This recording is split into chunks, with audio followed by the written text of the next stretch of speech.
Today we're going to be spending a little bit of time talking about time management. Why is time management important, and how can we go about managing our time? First of all, why is time management important? It's important for staying on track, for never forgetting when something is happening or when something is due, and it's about responsibility. It's our responsibility to make sure that nothing that we need to accomplish is left behind. This is going to be very important moving forward in your high school career, so we're going to begin with that as our first unit in our Learning Strategies class.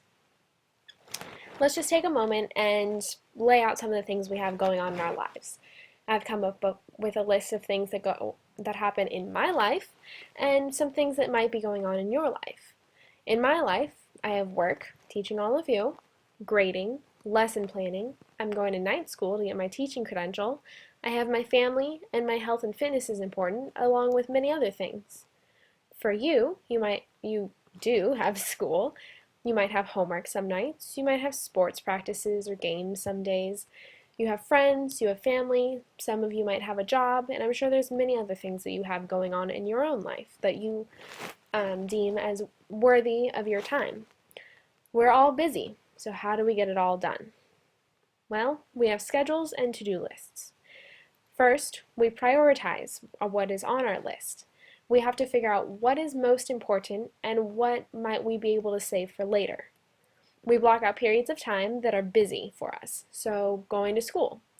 From about 8:15 to 2:30 every day, you're at school. So obviously you're not going to be able to spend time with your family at that time or schedule time to go to your job. And then we have to decide how much time we need for certain things.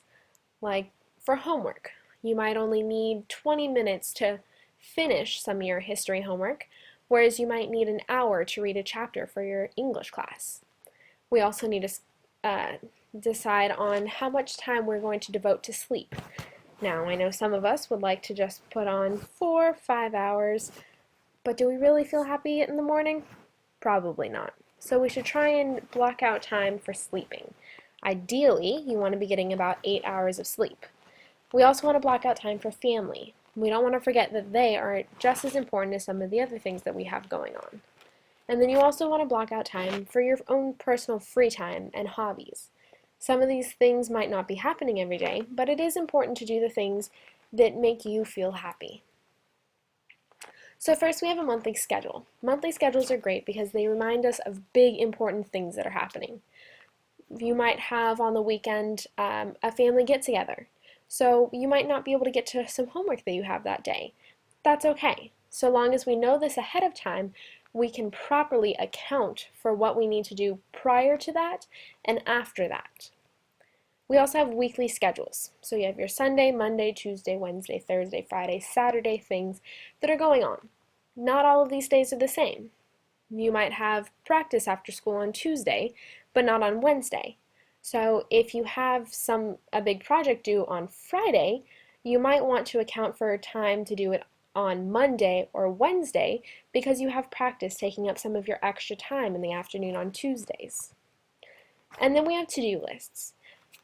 This is a really great to-do list because it allows you to list your assignments. It allows you to list your other to-dos or errands. Maybe you have to mow the lawn for Dad, or you need to go to the store and pick something up for Mom. And then you can also list your homework. So this is a really great way to look at your to-do list for the day, to not forget things and not bypass anything that's important that you need to accomplish.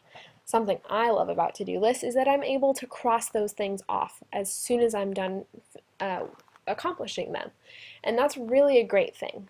Some of you might not think so, but to me, being able to cross that out is a physical activity or of saying I am done with that, and it feels really great at the end of the day. So after going through these things, we're going to be taking some time and reviewing these in class tomorrow and putting together our to-do lists and schedules for the next few weeks and for the month, just what we know. So gather some information from Mom and Dad tonight, look at some sports things that you might have going on, and bring all that information with you tomorrow so we can really get down to the nitty-gritty and planning out our lives for the next few weeks. See you in the morning.